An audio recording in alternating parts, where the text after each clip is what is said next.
એટલે ભાઈ તમે ડિસ્કાઉન્ટ કરો છો, ઓનલાઈન 3 લાખ નું છે, તમે કેટલામાં આપો છો? આપણે ત્યાં 3 લાખ વાળું ફ્રીજ 1,25,000 માં, ટીવી વાળું 20 વર્ષની વોરંટી અને બિલ સાથે, ટચ વાળું ફ્રીજ ઓનલાઈન તમને 3 લાખ નું મળશે, આપણે ત્યાં ખાલી 1,35,000 માં. આવી રીતે અહીંયા ફ્રીજ નો તો ખજાનો છે.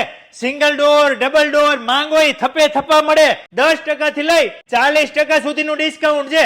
8,000 રૂપિયાથી ફ્રીજ ની શરૂઆત થઈ જાય. જ્યારે કંપની પોતાના માલનું ટ્રાન્સપોર્ટેશન કરતી હોય ત્યારે માઇનર સ્ક્રેચીસ કે લીટા લૂટે પડ્યા હોય ઈ માલમાં આપણે 10% થી લઈને 40% સુધીનું ડિસ્કાઉન્ટ આપી છે. એ પાછા જીએસટી બિલ સાથે જ આપવાનું. GST bill, company warranty guarantee સાથે જ આપી છીએ આપણે. પછી આ બધા વોશિંગ મશીન શું લૂંટવા હારું રાખ્યા હે? ના આમાં આપણે ઓનલાઈન કરતા 10 થી 40% નું ડિસ્કાઉન્ટ આપી. વાત કરું તો આ તમને ઓનલાઈન 27,000 નું મળે ને આપણે ત્યાં ખાલી 15,500 માં, એ પણ પાકું બિલ ને વોરંટી ગેરંટી સાથે. કયા વોશિંગ મશીન? એમાં આપણી પાસે સેમી છે, ટોપ લોડ છે ને ફ્રન્ટ લોડ છે. આવી રીતે આપણી પાસે ટીવીમાં પણ તમને 32 ઇંચમાં, 43 ઇંચમાં, 55 ઇંચમાં ને 65 ઇંચમાં, ને ભાવની વાત કરી દઉં તો 8,999 થી ચાલુ થાય છે. મિત્રો ઉનાળાની શરૂઆત થઈ જાય એ પેલા નવા ફ્રીજ લેવા માટે અહીંયા પહોંચી જજો. બીજે ક્યાંય તમારે જવાની જરૂરત ન પડે. સાવ સસ્તામાં ફ્રીજ મળે છે કિંગ મ્યુઝિકમાં.